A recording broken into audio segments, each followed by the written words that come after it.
This is a Sports Catastrophe production. Hey there, Heather, ho there, it's Jeff Cutter Diamond. Welcome you to another Sports Catastrophe on this day. And on this day, December 29th, 1957, the Detroit Lions crushed the Cleveland Browns to win the 1957 NFL Championship game. It was huge. Detroit got to host the game despite the fact that it had a worse record than Cleveland, but they did it. Now, this was actually huge. So Detroit won the Western Conference. Well, actually, Detroit had to go through a one-game playoff with San Francisco to get there. San Francisco had a gigantic lead in the game.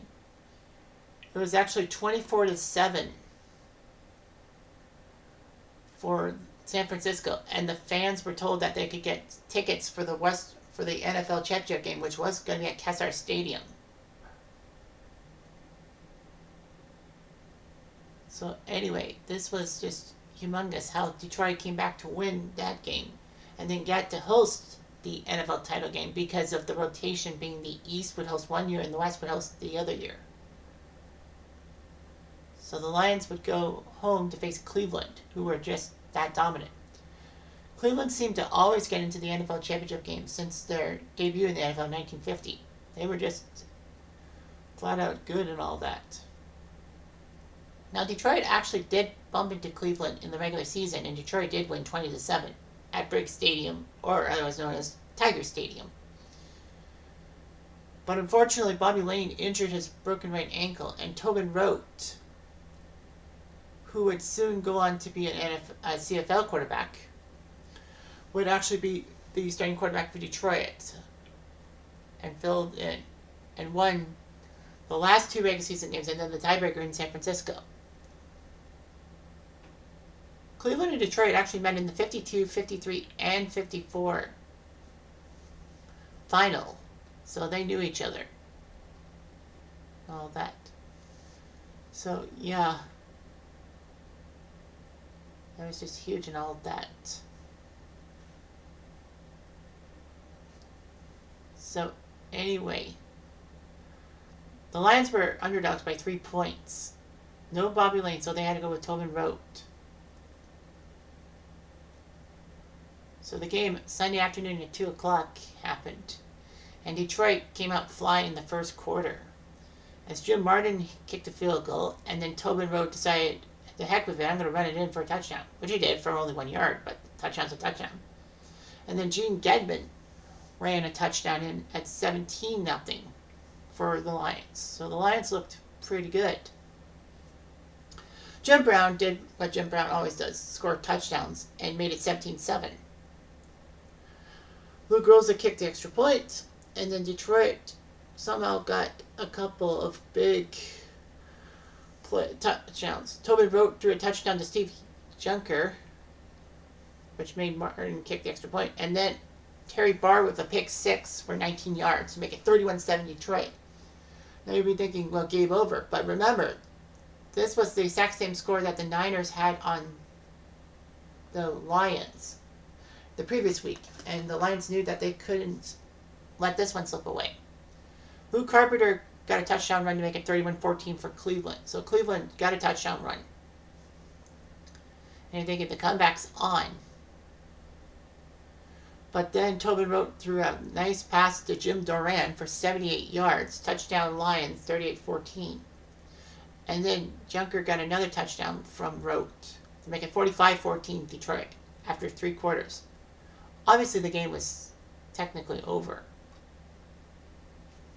It should be over. Anyway, the Lions did not take their foot off the pedal as Tobin Rote threw another touchdown pass to Dave Middleton, this time making it 52-14. And then they decided finally to put their backup Jerry Reichel in. Reichel came in and threw a pass to Howard Hopalong Cassidy for 17 yards to make it 59-14 Detroit. Game, set, match. Now, Detroit did take advantage of some bad passing by Tommy O'Connell and Milt Plum, who couldn't throw for beans, if you will. and they both kind of were hurt. It was hard because, Otto Graham was a legend and retired after the 55 season. So what was Cleveland to do? They couldn't really do too much, and O'Connell and Plum just didn't do anything. So anyway, it was pretty good and all that. There was one tiny little problem though. Is that there's some stats that don't really make sense, but they do. So here's one major stat. Until 2006, this was the last time major professional teams from Michigan and Ohio met in a postseason game or series. The last time met in a postseason game or series in any sport. I think it was the Pistons and the Cavs in basketball. But anyway, Michigan and Ohio didn't bump into each other for major professional teams. Oh yeah, Van Patrick did the game for NBC. So anyway, yeah. And the funny thing is that this 1957 NFL championship game is the last time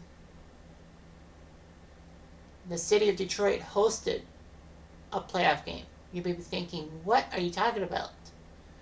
Didn't the Lions have a couple of home playoff games? They did, but it was at Silverdome. Not in the city of Detroit, but in suburban Pontiac at the Silverdome. But anyway, the worst stat of all is this.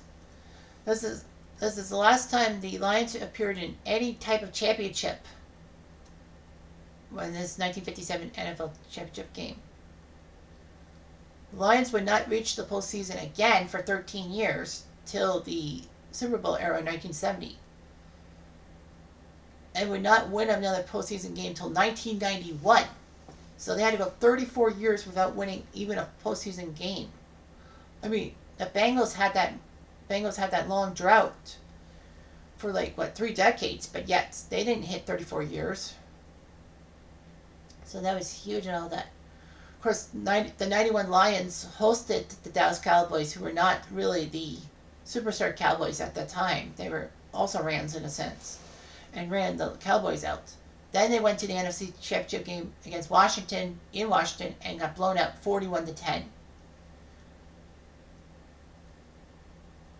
And the worst part about this is that 91 game against the Cowboys is the last time the Lions won a playoff game at all. So this is the second last time the Lions have won a postseason game. And you're thinking, a lot of think that teams like the Browns, Vikings, and Bills in different ways. They're